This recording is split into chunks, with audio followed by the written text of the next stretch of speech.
दिल्ली और देश के सहकारिता जगत में इन दिनों एक बड़ा घटनाक्रम चर्चा का विषय बना हुआ है। National cooperative union of India यानी NCUI के आगामी चुनावों से पहले ऐसा राजनीतिक और सहकारी घटनाक्रम सामने आया है जिसने कई सवाल खड़े कर दिए हैं। दिल्ली राज्य सहकारी बैंक के अध्यक्ष और सहकारिता क्षेत्र के चर्चित चेहरे डॉक्टर विजेंद्र सिंह की दावेदारी अचानक खत्म होने के बाद अब सहकारिता जगत में चर्चाओं का बाजार गर्म है। करीब 3 दशकों से सहकारिता क्षेत्र में सक्रिय रहे डॉक्टर विजेंद्र सिंह लंबे समय तक प्रमुख राष्ट्रीय सहकारी संस्थाओं से जुड़े रहे हैं। दिल्ली की सहकारिता राजनीति में भी उनकी मजबूत पकड़ मानी जाती रही है।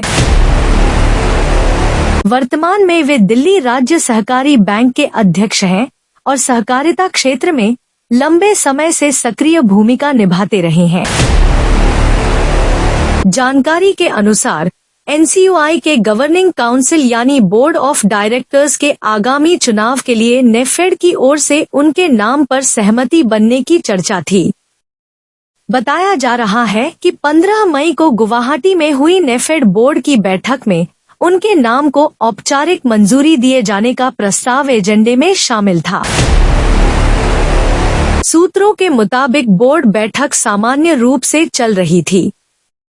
इसी दौरान एक वरिष्ठ पदाधिकारी के फोन पर एक कॉल आती है। चर्चा है कि फोन आने के बाद घटनाक्रम तेजी से बदल गया। इसके बाद डॉक्टर विजेंद्र सिंह ने कथित तौर पर NCUI गवर्निंग काउंसिल में नेफेड का प्रतिनिधित्व करने की इच्छा न होने की बात कही।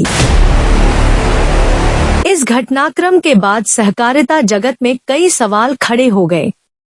आखिर वह फोन किसका था? क्या वजह रही कि अंतिम समय में फैसला बदल गया? क्या NCUI में नेतृत्व परिवर्तन की तैयारी चल रही है? क्या पुराने चेहरों की जगह नए नामों को आगे लाने की रणनीति बन रही है? दिल्ली के सहकारिता जगत में अब इस पूरे मामले को लेकर तरह तरह की चर्चाएं हैं। कुछ लोग इसे आने वाले समय में सहकारिता राजनीति के बड़े बदलाव के संकेत के रूप में भी देख रहे हैं। वहीं दूसरी तरफ डॉक्टर विजेंद्र सिंह का नाम पिछले कुछ समय से लगातार कानूनी और विवादित मामलों में भी चर्चा में बना हुआ है। एक पत्रकार के साथ हुए मानहानि मामले के बाद भी उनका नाम अलग अलग कानूनी विवादों में सामने आता रहा है। सहकारिता और राजनीतिक गलियारों में इस बात की चर्चा भी तेज है कि जैसे ही एक मामले में राहत की स्थिति बनती दिखाई देती है, उनका नाम किसी अन्य मामले में चर्चा का विषय बन जाता है। जानकारी के अनुसार डॉक्टर विजेंद्र सिंह से जुड़े कुछ मामलों को लेकर अलग अलग मंचों पर कानूनी प्रक्रियाएं जारी हैं। कुछ मामलों में न्यायिक प्रक्रिया विचाराधीन बताई जा रही है। वहीं कुछ शिकायतों और विवादों को लेकर भी जांच और सुनवाई की चर्चाएं हैं। हालांकि इन सभी मामलों में अंतिम स्थिति न्यायिक और वैधानिक प्रक्रियाओं के बाद ही स्पष्ट होगी। इधर सहकारिता क्षेत्र के जानकारों का मानना है कि NCUI चुनाव से पहले जिस तरह के घटनाक्रम सामने आ रहे हैं, वह आने वाले समय में बड़े बदलाव का संकेत हो सकते हैं। अब सबसे बड़ा सवाल यही है, आखिर वह रहस्यमयी फोन कॉल किसका था?